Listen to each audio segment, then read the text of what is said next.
नमस्ते बच्चों, हम पढ़ रहे थे मानवीय करुणा की दिव्य चमक, जिसके लेखक हैं सर्वेश्वर दयाल सक्सेना।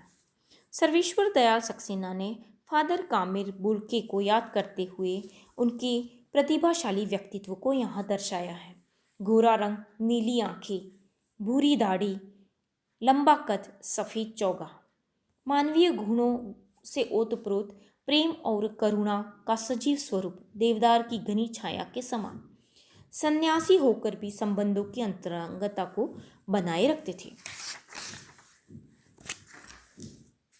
अक्सर उन्हें इलाहाबाद की सड़कों पर साइकिल चलाते देखा गया। लेखक के पास आकर रुकते, साइकिल से मुस्कुराते हुए उतरते और कहते कि उनकी रचना पढ़ ली है। अपने विचार प्रकट करते। उनको कभी क्रोध में कभी नहीं देखा। जब भी क्रोध और जब भी जोश में देखा है, तब ममता और प्यार से लबालब ही देखा है। आश्चर्य होता है कि बेल्जियम में इंजीनियरिंग के अंतिम वर्ष में पहुंचकर उनके मन में सन्यासी बनने की इच्छा कैसे उत्पन्न हुई, जबकि उनके घर में 2 भाई, 1 बहन, माँ और पिता सभी थे। जब उनसे पूछा गया कि क्या उन्हें अपने देश की याद आती है, तो उन्होंने उत्तर दिया कि उनका देश तो अब भारत है। जन्मभूमि की याद के बारे में पूछा तो उत्तर दिया कि उनकी जन्मभूमि रेम्सचेपल बहुत सुंदर है, उन्हें उसकी याद आती है। घर में माँ की याद बहुत आती है। फादर को अक्सर माँ की याद में खोए हुए देखा भी गया।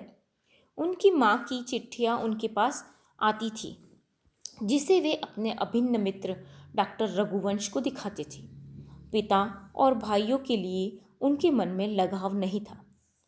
पिता व्यापारी थे, एक भाई वहीं पादरी था, एक भाई काम करता था, उसका परिवार भी था। उनकी बहन बहुत सख्त और जिद्दी थी, उसके बहुत देर से शादी की।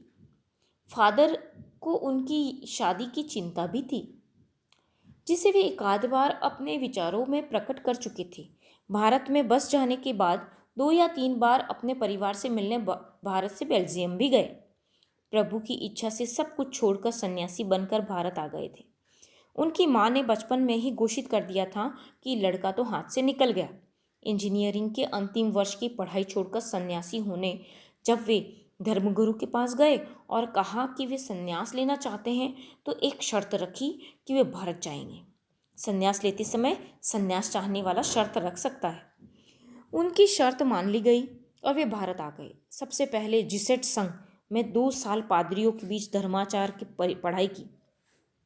9-10 वर्ष दार्जिलिंग में पढ़ते रहे। कोलकाता से बीए किया और फिर इलाहाबाद से एमए किया।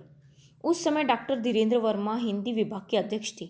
शोध प्रबंध प्रयाग विश्वविद्यालय के हिंदी विभाग में रहकर 1950 में रामकथा उत्पत्ति और विकास पूरा किया।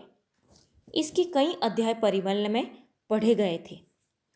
फादर ने मातरलिंक के प्रसिद्ध नाटक ब्लू बर्ड का रूपांतरण नीलपंछी के नाम से भी किया।